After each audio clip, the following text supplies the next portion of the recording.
გამარჯობათ. ეს სტუდია ანტიბიოტიკია, მე ოთარევიშვილი ვარ, დღეს ჩვენი სტუმარია ლევან ხინთიბიძე, საქართველოს დემოკრატიული განვითარების კავშირის დამფუძნებელი და ბორდის წევრი. მადლობა ლევან სტუმრობისთვის.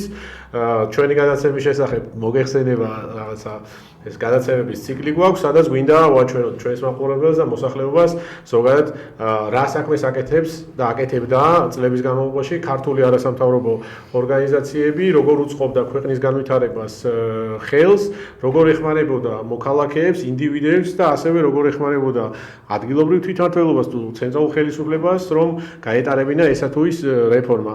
რამდენიმე სიტყვით ლევან, როგორ დაიწყეთ, რომელ წელს დაფუძნდით და რა იყო, თქვათ, მიზანი იმისა, რომ ორგანიზაცია დაგებუზნებიათ თავის დროზე. მოგესალმებით ოთარ. პირველ რიგში მინდა გამოვხატო ჩემი მადლიერება და მოწონება იმ გადაცემების ციკლთან დაკავშირებით, რომელსაც თქვენ და თქვენი ორგანიზაცია აწარმოებთ. ეს არის ამ შეზღუდული საქმიანობის ფარგლებში, ეს არის ის შესაძლებლობის ფანჯარა, რადგან ჩვენ შეგვიძლია ჩვენი საქმიანობის შესახებ კიდევ ერთხელ მივაწვინოთ მოსახლეობას და ვთქვათ, რომ ჩვენ ვარსებობ და ჩვენი საქმიანობა რაღაც ფორმით კიდევ და კიდევ გრძელდება. რაც შეეხება ჩვენს ორგანიზაციას, კითხვასთან დაკავშირებული თემატიკა, საქართველოს დემოკრატიული განვითარების კავშირს, ორგანიზაცია არის წევრობაზე დაფუძნებული და სანამ ჩამოყალიბდებოდა ეს ორგანიზაციული ფორმით, ამას ჰქონდა რაღაც გარკვეული ტიპის წინაპირობა, რომელიც არსებობდა სხვა ორგანიზაციების საქმიანობების ფარგლებში. მოგეხსენებათ, რომ 90-იან, რთული 90-იან წლებში, როცა უკვე რუსეთმა სისხლიანი ომი აწარმოა აფხაზეთსა და სამაჩაბლოში ჩვენი ქვეყნის წინააღმდეგ, ჩვენმა ქვეყანამ ბუნებრივად დაიწყო სვლა უკვე ევროპისა და დასავლეთისაკენ და ეს პირველი ნაბიჯები იყო ევროსაბჭოში გაწევრიანების პროცედურების დაწყება. და მოგეხსენებათ, რომ ევროსაბჭოში პირდაპირ არ იღებდნენ და არც ახლა იღებენ ქვეყნებს და გარკვეული წინაპირობები უნდა შეასრულოს ქვეყნებმა იმისათვის, რომ გახდეს სრულუფლებიანი წევრი ევროსაბჭოსი.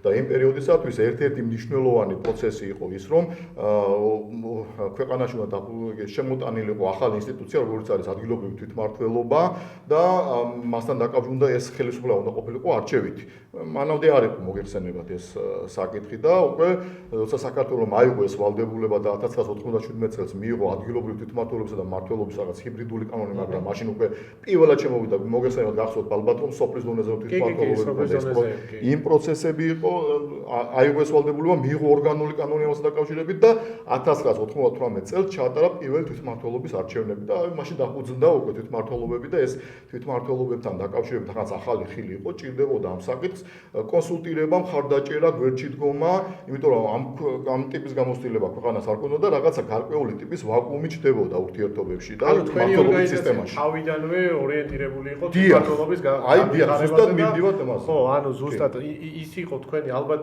მნიშვნელოვანია, რომ რა კუთხით უნდა გინდოდათ რომ გაგევითარებინათ, თქვათ რა მიღწევები იყო, რა ხელა იყო, თქვათ მოქალაქეთა ჭართულობაზე როგორ მუშაობთ და ასე შემდეგ და როგორი იყო პროცესი ეს, როგორ დაიწყეთ და თქვათ მე ვიცი რომ დიდი ხანი და მთელი წლები მოანდომეთ ამ თვითმმართველობის განვითარებას და ბევრი აგურინოთ, ესე ვთქვათ, დადებული ამ კარგ საქმეში და მნიშვნელოვანი მონაწილე იყავით მთელი ამ რეფორმების, მთელი ამ წლების განმავლობაში და მართლაც მნიშვნელოვანი ორგანიზაცია იყავით. ეს თქვენი რაღაცა სპეციფიკური მიმართულება იყო იმ დროისთვის. სხვა ორგანიზაციების არსებობდნენ, თუმცა თვითმმართველობაზე თქვენ დაიწყეთ პირველად გურიაში მუშაობა, ხო?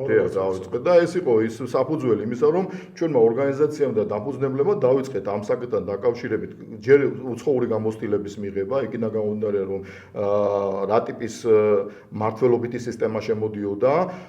მოგეხსენებათ, იმ პერიოდისათვის სოფლის დონეზე ნაკლებად ესმოდა საზოგადოებას, თქვენ წარმოიდგინეთ საკრებულოს წევრებსა და მაშინდელ გამგებლებს იმისათვის, რომ რა ფუნქცია მოვალეობები გააჩნდათ, თვითონ კანონიც არასრულ ყოფილიყო, მოგეხსენებათ, გაღრეული იყო, რაღაცა ჰიბრიდული მმართველობაც იყო, თვითმმართველობაც იყო და ეს ყველაფერი რაღაცა უკვე აჯაბსანდალივით გამოდიოდა საბოლოო ჯამში და ვისი რა კომპეტენცია იყო და ვის რა უნდა გაეკეთებინა იმაზე რა ქვია მმართველობის დონეზე და ვის რა თვითმმართველობის დონეზე, ეგ საერთოდ გაუგებარი ხდებოდა ეს სიტუაცია. მით უფრო როცა ხელისუფლება ამ შემთხვევაში არ ყვევდა ამ საკითხებს, მოსახლეობას დაბნეული იყო, იმიტომ რომ მოსახლეობას ყველანაირი ყოფითი პრობლემები აწუხებდა და აწუხებს, რა თქმა უნდა, და ყოველთვის აქვს და პირველი სასწრაფო დახმარება, რაც ეგრეთ წოდებული შეიძლება ბჭყალები ჩასვათ ეს სიტყვა, რა თქმა უნდა, არის თვითმმართველობა, იმიტომ რომ რაც პრობლემა არსებობს მოსახლეობაში, პირველი რიგის ყველაზე დგომი არის თვითმმართველობა და მან უნდა განახორციელოს ეს კომპეტენცია, მაგრამ შე შემთხვევაში არც კომპეტენცია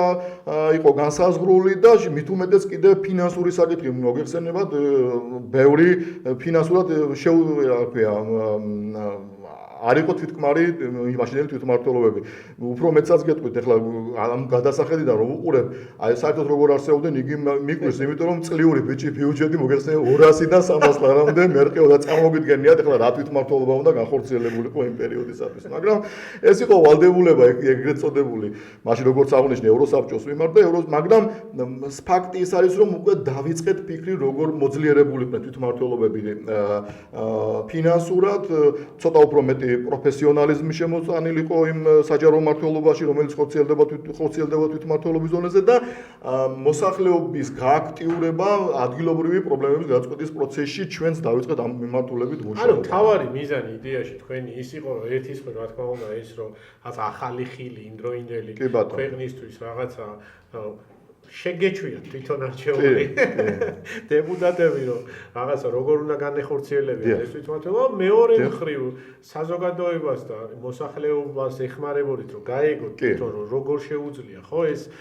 თავისი პრობლემების გადაწყვეტა თვითმმართველობასთან ურთიერთობით და ასევე ალბათ ყველაზე მთავარი მიმართულება იყო რომ ეს მოქალაქეები აქტიურად ჩართულიყვნენ გადაწყვეტილების მიღების პროცესში ხო ანუ თქვენ პრინციპში მთელი ეს წლები ამ მიმართულებით სხვა მიმართულებებითაც თუმცა ეს თქვენ ძირითადი მიმართულება, ეხლა როგორ განვითარდა საბოლოო ჯამში თვითმმართველობა, ბევრი ნაკლოვანებები აქვს ეხლა დღესაც და ამაზე ჩვენ შეგვიძლია ბევრი ვისაუბროთ, თუმცა ამდენი დრო ამ გადაცემაში არ აქვს, მაგრამ ერთ დღეს შეიძლება ეგ პოდკასტიც გავაკეთოთ, რომ ჩვენ ერთობლივად ვიმუშაოთ. ერთობლივადაც გვაქვს დამუშავარი ამ მიმართულებით და ბევრი საინტერესო кейსი იყო.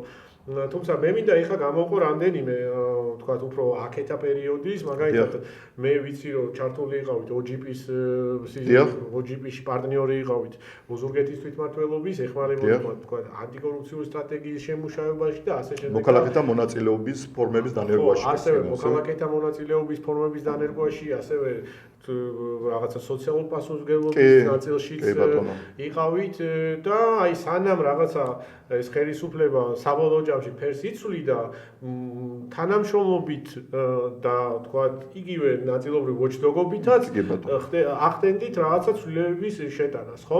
აი ამ ცვლილებებმა მე აქ ხაზი მინდა გაუსვა კიდე რომ თქვენ არანაირი საბიუჯეტო დაფინანსება ამაში არ ქონდათ, თქვენ ქონდათ დონორული დაფინანსება, რომელიც შემოდიოდა დასავლეთის პარტნიორებიდან, ძირითადად ევროკავშირის დაფინანსებით, ანუ ახდენდით იმას, რომ გაგიადვილებინათ თქვათ მოქალაქეებისთვის ისევ ჩართულობა და ასე შემდეგ.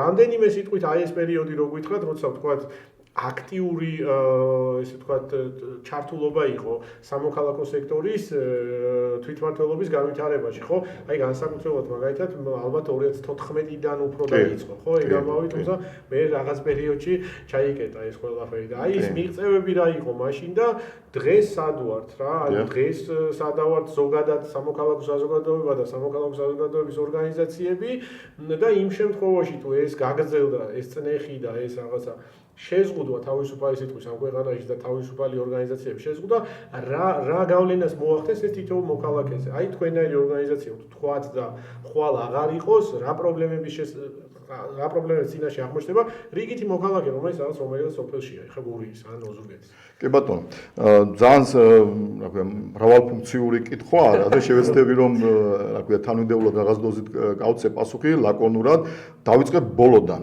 ჩვენი ორგანიზაციების დანიშნულება, ჩვენნაირი და თქვენნაირი ორგანიზაციების დანიშნულება თუ არის ის, რომ არსებული ვაკუუმი, რომელიც არსებობს ხელისუფლებასა და მოსახლეობას შორის ურთიერთობებზე ლაპარაკი, ურთიერთობების ვაკუუმი ჩვენ ვავსებთ, იმიტომ რომ რაღაცნაირად ჩვენ ვართ ხიდი იმასთან დაკავშირებით, რომ ეს კომუნიკაცია ხელისუფლებასა და მოსახლეობას შორის შედგეს ის იმისათვის, რომ ეფექტიანი მმართველობა განხორციელდეს, ეფექტიანი. ანუ ჩვენ უწყობთ ხელს იმისათვის იმ პროცესებს, რაც არის დემოკრატია, რაც არის ადამიანის უფლებები, რაც არის საყოფაცო ცხოვრება პრობლემების მოგვარება და რაც არის ეფექტური მმართველობის განხორციელება. ხომ ჩვენ სხვა მიზანი ამ შემთხვევაში საერთოდ არ გვაჩნია და ჩვენ ამ საქმიანობაში ვიღებთ გარკვეულ ანაზღაურებას იმ დონორული ორგანიზაციები და რომელსაც ჩვენ ქართულ საქმეს ვეძახით. ეს ქართული საქმეა ეს და ქართულ საქმეს ვაკეთებ ჩვენ ამას და იმიტომაც არის ის რა ქვია ხო ეს საკითხი თუ ეს ხიდი ჩატყდება ხიდ ჩატეხილობის პრობლემა რა პრობლემებს გვინც ხო წარმოგვიდგენია რა კომუნიკაციაც უკვე რა თქმა უნდა უფრო შეზღუდულია მოსახლეობა.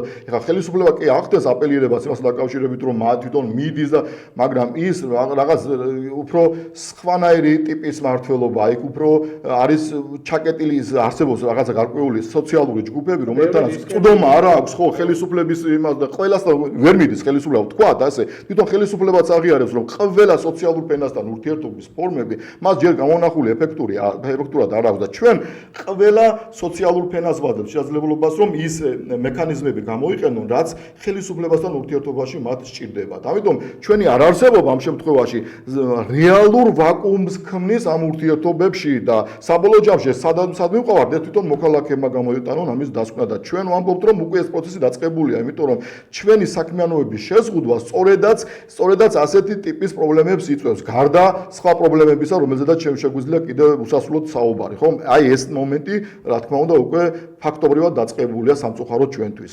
ეხლა რაც შეეხება ჩვენი ორგანიზაციის საკითხს ამ თვითმმართველობებთან დაკავშირებულ თემატიკაზე რაზეც თავში ვილაპარაკებოდით რახანს ხელისუფლებამ აიღო 2014 წელს იმის ინიციატივა რომ დაიწყებდა რეალურ რეფორმებს თვითმმართველობების მიმართულებით გაჩნდა შესაძლებლობების პანჯარა იმისა რომ დაენერგა კანონის დონეზე გარკვეული ტიპის მოქალაქეთა მონაწილეობის ფორმები, ხო? როგორც რომელიც შესაძლებელია მოქალაქეებს გამოიყენებინათ იმ პრობლემების მოსაგვარად, რომლებიც ისინი ლოკალურად თავიანთ საცხოვრებელი პირობებში დაიწყეს შეგვიძლია ვთქვა, იმიტომ 14-ში მიიღეს მაშინ ცვლილება რომ მერები პირდაპირ არჩეული უნდა ყოფილიყვნენ ეს მნიშვნელოვანი ნაბიჯი იყო, იმიტომ რომ პასუხისმგებლობას რძდნენ უკვე მოქალაქეები წინაშე, თქვენ მოგეხსენებათ ყველა თანამდებობის პირი ძირითადად ცდილობს რომ ანგარიშვალდებული იყოს ცენტრალური ხელისუფლების წინაშე, ხო? ძირითადად ეს დღესაც ძელდება. ვერა მოუძირკვეთ, მიუხედავად ჩვენი მრავალი გზის მცდელობისა, იმიტომ რომ ფოკუსირება უნდა იყოს იმ მოსახლეობაზე და იმ ამომრჩეველზე, ვის შენ გირჩევს, როგორც საჯარო პირს, რომელიც მოდიხარ და ახორციელებს საჯარო ხელისუფლებას. ეს სწორება უნდა იყოს მოსახლეობაზე ძირითადში და დღესდღეობითაც უკვე ნელ-ნელა იზღუდება ეს უკვე მაინც ცენტრალური მმართველობისკენ მივდივართ უკვე ეს პროცესები და თვითმმართველობა რა არის დეცენტრალიზაციის ხელშემწყობი ფაქტორია ხო დეცენტრალიზება არის ქვეყნის დემოკრატიულობის ერთ-ერთი მნიშვნელოვანი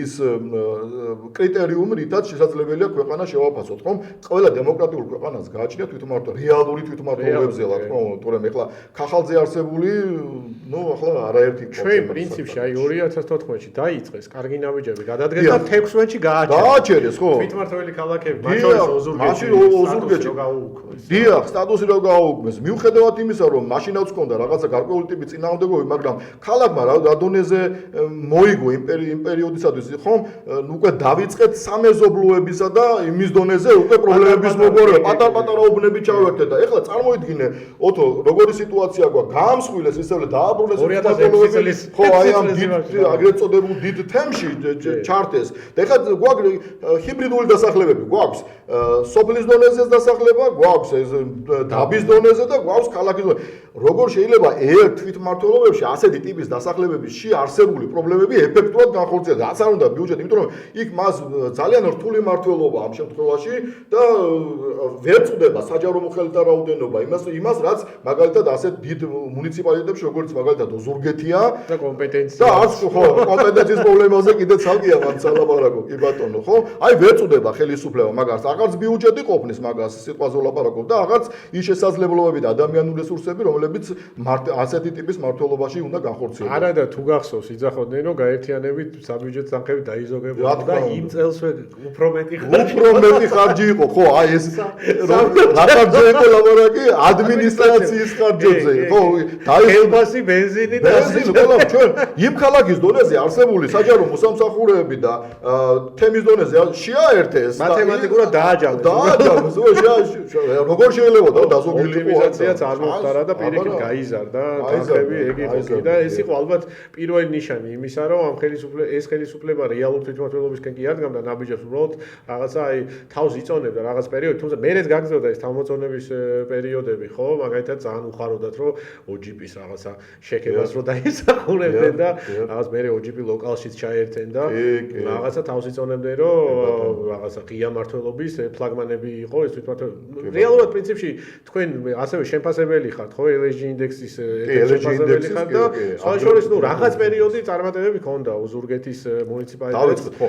ეს мотиваცია შეიქმნა, იმიტომ რომ ოზურგეთი იყო, თქვათ ასე, იმ რეფორმებზე, რომელზეც ჩვენ ლაპარაკობდით, მოქალაქეთა მონაწილეობის საკითხებში, ერთ-ერთი მოწინავე იყო 64 თვითმმართველობას. პრინციპში მოდიში გასწრაფდით, ანუ 99 წლიდან რო დაიწყე მუშაობა, რეალურად გამოიღო შედეგი, ხო? იმიტომ რომ რაღაცა კი იყო პერიოდი, როცა მტრის ხატს ქმნიდნენ როგორც ეხლა, რაღაცა ქართული არასამთავრობო ორგანიზაციებიდან, თუმცა რაღაცა ნაბიჯი მაინც მივიდიოდით, ხო, წინ მივიდიოდა მაინც. აუცილებლად მივიდიოდით წინ, მიუხედავად პრობლემებისა, მიუხედავად რაღაცა გარკვეული ტიპის ბარიერებისა, ჩვენ ყველა რა ქვია, ახალი თვითმმართველობების არჩევნებზე ახალ ეტაპზე ავდიოდით ჩვენ და რაღაც დოზით ჩვენ უკვე დავიწყეთ იმაზე უკვე საუბარი, რომ მოქალაქეთა მონაწილეობის მექანიზმები უკვე ინსტიტუციონალიზაცია მოახდინეთ ამის ხდებით, ანუ ინსტიტუციონალიზაციას ნიშნავს, რომ უკვე კანონის დონეზე ამოყვანილი ურთიერთობების ფორმები ჩამოყალიბდა, რომელიც კანონი ითვალისწინებდა მის რა ქვია შემოღებასა და მის რა ქვია განხორციელებას, მაგრამ ჩვენი როლი რაში იყო საქმე იცი? ჩვენ ფაქტობრივად ხელისუფლებასთან არასამთავრობო ორგანიზაციებთან, მარტო ჩემი ორგანიზაცია არა, ჩვენ ერთობლივად ადგილობრივ არასამთავრობო ორგანიზაციები ქმნიდით მექანიზმს და ესე იგი აწყობილი მექანიზმები მივდიოდით, ხო, ზა პროექტებს თავაზობდით ხელისუფლებას, აი ესე გავაკეთოთ და ნახე როგორი შედეგი გამოიღოს და როგორ ხომ გამოიღო შედეგი, მოქალაქეებიც გააქტიურდნენ და დაიწყო რეალურად იმ საკითხების მოგვარება, რაც მოსახლეობას აინტერესებდა. ამან რა გამოიწვია შედეგად? ამან გამოიწვია იმ შედეგად ის, რომ მოსახლეობამ დაიწყო კმაყოფილების გამოხატვა ხელისუფლების მიმართ. ხდებით, ეს ჩვენი დამსახურება იყო ის, რომ ჩვენ ამას კომუნიკაციაში უწყობდით, როგორც თავშივე აღნიშნე, აი ამ ორ ნაწილს, მოსახლეობას და ხელისუფლებას, რომ აი ეს მექანიზმები გამოეყენებინა, ეს ხელისუფლებისთვისაც კარგი იყო, რა თქმა უნდა. იმიტომ რომ არსებობდა ადამიანთა ჯგუფი, რომლებიც ასეთი მზა პროექტებით შედიოდნენ მას და მათი როლი რა იყო, იცი, უბრალოდ მოეკიდათ ხელი და რეალურად პრაქტიკაში განახორციელებინა. თუ მან ეგ არის ზუსტად ხელისუფლება ვერ ხვდება, რომ რაღაცა რა არის კარგი მისთვის ხშირად, იმიტომ რომ რაღაც ბოროტის რახვებია. რა თქმა უნდა, გამჭვირვალე როცა ხარ, ყველაფერი ღია გაქვს და რაღაც სანდაობაც მაღალი გაქვს, თუმცა როცა გამჭვირვალე ხარ, იქ არ შეიძლება ვეღარ რაღაცა იქ ხელის ფათური ბიუჯეტში შეუძლებელი ხდება და რაღაც და ამიტომ ხო ხშირად იკავებენ თავს ამ მიმართულებით. მე რაღაცა დაიწყო რეგრესი, ხო, ეხლა დელა მივყვები რა. და პრინციპში აი ბოლო პერიოდზე რო ვთქვათ, რომ რამდენად დღეს ეხლა მე რამდენად ვიცი ჩემს ირგვლივ უკვე რაღაცა ფაქტობრივად საჯარო ინფორმაციაზე წვდომაც კი ეს რაღაც წლების წინ იყო ეს პრობლემა. დღეს ეს პრობლემების დაბრუნდა, რომ საჯარო ინფორმაციას არ იძლევიან და ასე შემდეგ და საერთოდ ჩაიკეტა და ისე მართალი გითხრათ ჩემთვის როდის იყო, იცი, მთავარი ინდიკატორი რომ ვერ შედგა ეს თვითმმართველობაც რა, ანუ ბევრ რაღაცა ინდიკატორები იყო, თუმცა ძირითადი ეს არის, რომ როგორც კი ცენტრალურმა ხელისუფლებამ ფერი იცვალა და კარგად მახსოვს დადგენილებებს არ აქვეყნებდა ერთ-ერთი პრემიერი არ მახსოვს რომელი მე მგონი ღარიბაშვილის პირველი მოსვლა იყო მეორე აღარ მახსოვს ამათაც დაიწყეს რა ქვია უმრავლესობა თვითმმართველობებმა დაიწყეს ესე ვთქვათ ამ დადგენილებების არ გამოქვეყნება რა თავისუფლად ხო ანუ მართალს ამბობ რომ ეს მანკიერი წრე რომელშიც აი ეს რაღაც ცენტრალიზებული მმართველობიდან ვერ გადმოვედით და დეცენტრალიზება ვერ მოხდა და აი შენ ორი სიტყვით რომ მითხრა რომ ვთქვათ შენს აი ბოლო წლების როცა მუშაობდი რა ხელი შეშლები იყო მე ვიცი რომ რაღაცა ფაქტობრივად აღარ თანამშრომლობდით არც თქვენ არც ჩვენ არავინ უკვე 21 წლიდან თუ სწორად მახსოვს და რაღაცა და რა რეგრესი განიცადა ეგეც მნიშვნელოვანია როცა თქვა შეწყდა ეს ურთიერთობები თანამშრომლობა თვითმმართველობასა და სამოქალაქო საზოგადოების ორგანიზაციებს შორის რეგრესი რა განიცადა იმან LSG ინდექსი რომ ნახე კი მივხვდი რას განიცადა მაგრამ მაინც მაყურებელს რომ უთხრათ ხო ესე იგი, იქ მივდიოდით, რომ უკვე დავიწყეთ რაღაცა ზე ასვლის პროცესი იმისა, რომ უკვე რაღაც დემოკრატიული მექანიზმები ჩაიდო, უკვე რეალურად თვითმმართველობები იყენებდნენ იმ მექანიზმებს, რითაც მოქალაქეთა მონაწილეობის ფორმებს ზრდიდნენ და უფრო მეტად გამჭვირვალობის ხარისხისკენ, გაუმჯობესებისკენ მივდიოდით და უცბად აი ეს რაღაც ნიშნულზე ავედით და უკვე დავიწყეთ უკვე ქვემოთ და ქვემოთ ჩამოსვლა. მას შემდეგ რაც უკვე დაიწყო არასამთავრობო ორგანიზაციებზე მასიურებული შეტევა, როგორც დაიწყო ცენტრალური ხელისუფლების მხრიდან და ნუ ახლა ადგილობრივ დონეზეც უკვე გადმოვიდა ბუნებრივად ეს საკითხი, რაც ყოველთვის სამწუხაროდ ხორციელდებოდა, იმიტომ რომ ცენტრალური ხელისუფლების ზეგავლენა ჯერ კიდევ ძალიან მაღალია ადგილობრივი ხელისუფლებაზე. ამიტომ რაღაც დოზით ამან უკვე რაღაცა სტიგმატიზირების პროცესში დაიწყო, რომ უკვე არასამთავრობო ორგანიზაციები ვიღაცის აგენტებია, ვიღაცის ჯაშუშები, მე უკვე ჯაშუშობაზე გადავედი და მე რაღაცებზე ეს სტიგმატიზირებული და ესე იგი არა საიმედო თქვა ურთიერთობები ქმნის იმას, რომ უკვე საქმიანშიც ვეღარ გადადის ეს პროცესი თავისთავად ცხადია, იმიტომ როცა შენ შეხედულებას ასეთ ძიქმნის შენ, რომ თურმე ჩვენ ვიღაცის ინტერესების გამტარებელი ორგანიზაცია ვართ, მაშინ უკვე აღარ გამოდის ურთიერთობის ის ფორმა, რომელზედაც ჩვენ გვინდა რომ ქართული სახელმწიფოა ხო, არა და რეალურად მოსახლეობის ინტერესების გამტარებელი. მაშია, ხო, მე ხომ არ მithქვამს რომ ეს ევროპის შენს და მეც, ხო? არასდროს არ გვიტყვას მოსახლეობას ეს არის მაგალითად ევროკავშირის ან ამერიკის ინტერესები. შენ რა ინტერესები გაქვს? ის მითხარი რომ მე საქმიანობასაც თუ დავაკვირდებით, ეგ იყო, ხო, მოქალაქე როგორ ჩართული იყო გადაწყვეტილების პროცესში, ეგ იყო, რა თქმა უნდა. და ამ სტიგმატიზაციამ და ამ ურთიერთობების ასეთმა გაციებამ გამოიწვია ის, რომ ჩვენ უკვე ფაქტობრივად ხელისუფლებასთან ურთიერთობა და დამოკიდებულება უკვე თითქმის შევწყვიტეთ. თითქმის უკვე შეწყვეტილია, ხო, ფაქტობრივად აღარ, იმიტომ რომ აზრი დაკარგა ამან ყველაფერმა, იმიტომ რომ ჩვენ თუ ასე ანტაგონისტური დამოკიდებულებებით ვიქნები, არავითარი შედეგი არ გამოიღებს ესეთი საქმიანობა და ჩვენ რაღაცნაირად უნდა შევცვალოთ უკვე მიდგომის ფორმები, ხო? რეალურად და სანამ ეს უკეთესობისკენ არ შეიცვლება ხელისუფლების დამოკიდებულება იმ პროცესებზე, რაზეც ჩვენ უკვე პროტესტს გამოვთქვამთ, მანამ ამის განხორციელება ალბათ წარმოუდგენელია და კიდევაც ხედავთ შედეგს იმისას, რომ არასამთავრობო ორგანიზაციების მნიშვნელოვანი მონაწილეობა, რომლებიც მართლა კარგად ძირითადად ოპერირებდნენ აი ამ საკითხებში, რაც ადამიანის უფლებები იყო, რაც დემოკრატიის ხარისხის გაუმჯობესება იყო, ფაქტობრივად შეწყვიტეს მუშაობა ამ მიმართულებით და ეს უკვე შეეხო ჩვენს რეგიონსაც და ჩვენს მუნიციპალიტეტსაც, ხო? ფაქტობრივად შეჩერებული გვაქვს მნიშვნელოვანი საქმიანობების განხორციელება ამ მიმართულებით და რა ვიცი, ამან უკვე თავისთავად შექმნა იმ რეგრესის მიმართულება, რაც აი ამ მართლობის, ამ დემოკრატიული მართლობის განხორციელების პროცესსაც დაეწყო შესაბამისად, იმიტომ რომ ჩვენ არა ვართ ჩართულები, ფაქტობრივად აღარ ვიცით უკვე რა პროცესები მიმდინარეობს, იგივე საკრებულოს ხტომებზე სიტყვაზე ვლაპარაკობ, იგივე საჯარო შეხვედრებზე, რომელსაც ხელისუფლება ახორციელებს, ხო? აი ესეთ საკითხებში, როდესაც ჩვენ ვიყავით ჩართულები და პირიქით ვეხმარებოდით ხელისუფლებისათვის, რომ უფრო მეტად მასშტაბი გაზრდილიყო, მოსახლეობის მონაწილეობა გაზრდილიყო, უკვე ეს პროცესები უკვე მინავლებულია, მინავლების რეჟიმშია თავიდან ბოლომდე. და რა თქმა უნდა, თავისთავად გამოიწვია ის, რომ უკვე ხელისუფლებაც კი უკვე მიეჩვია ცუდი გაგებით, მიეჩვია იმას, რომ უკვე ესეთ ვალდებულებებს უკვე აღარ გრძნობს საკუთარ მხრებზე.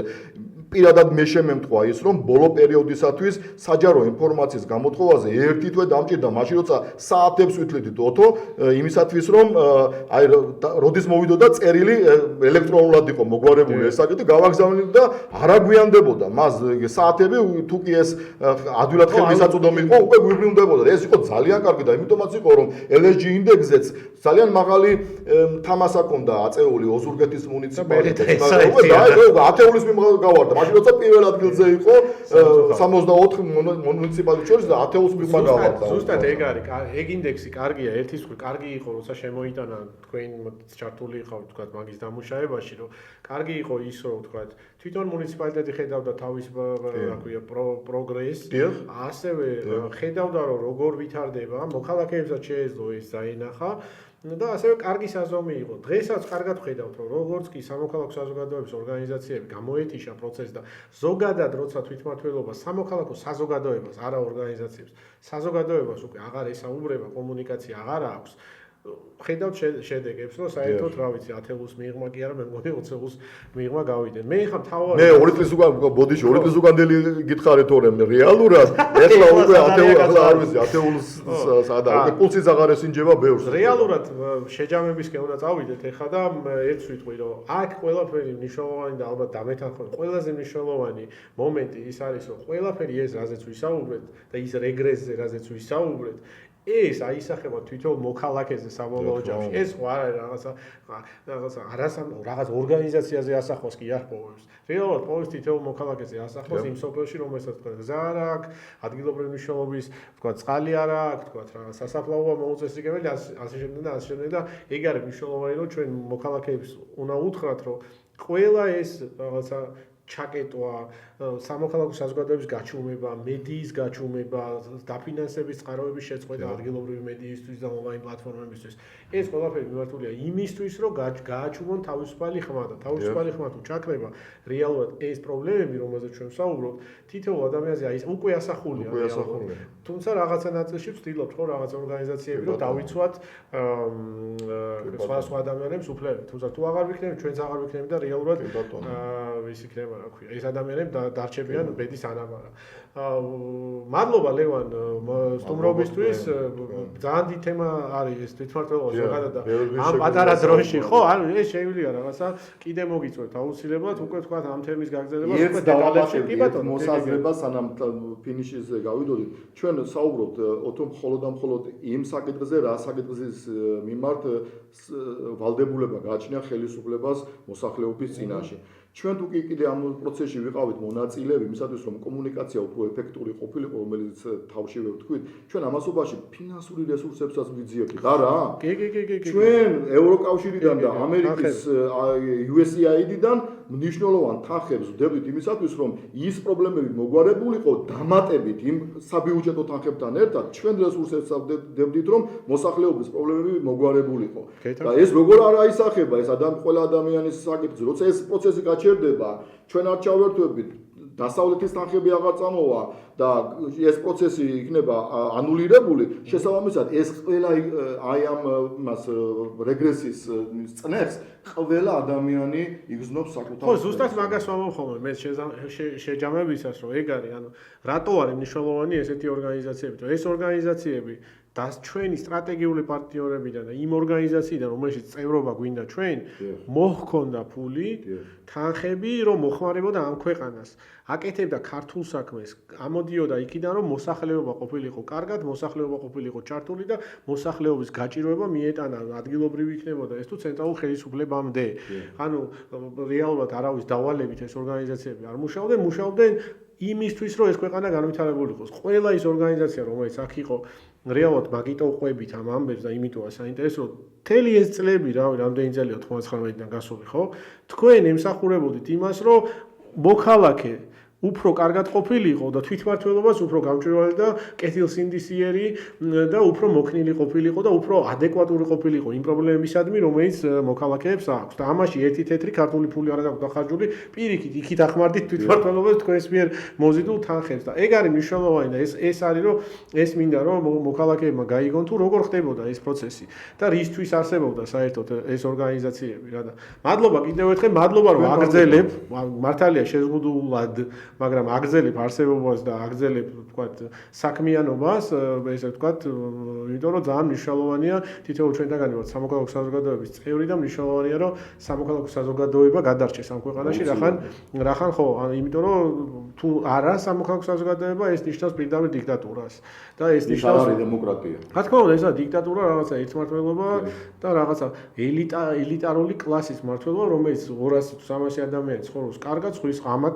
მოსახლეობის ხარჯზე, ჩვენი გადახდილი გადასახადებით, რა ვიცი, ისინი მდიდრდებიან და კორუფციაში არიან ჩაფლულები და დღეს სამწუხაროდ ეგ მოცემულობა გვაქვს, როცა რა ვიცი, უამრავი კორუფციული кейსი არსებობს მუნიციპალიტეტებში, რა ვიცი, ის კვლევებს თუ გადავხედავთ, მარტო ისაა საკმარისი, რომ გავიგოთ, რომ დღეს რა ხდება და აი მაგიტო არ უნდა ზუსტად გამჭვირვალეობა და მაგიტო არ უნდათ რეალური თვითმმართველობა, მათ უნდათ, რომ რაღაც კორუფციული გზებით რაღაცა თანხები მიითვისონ და მოიბარონ.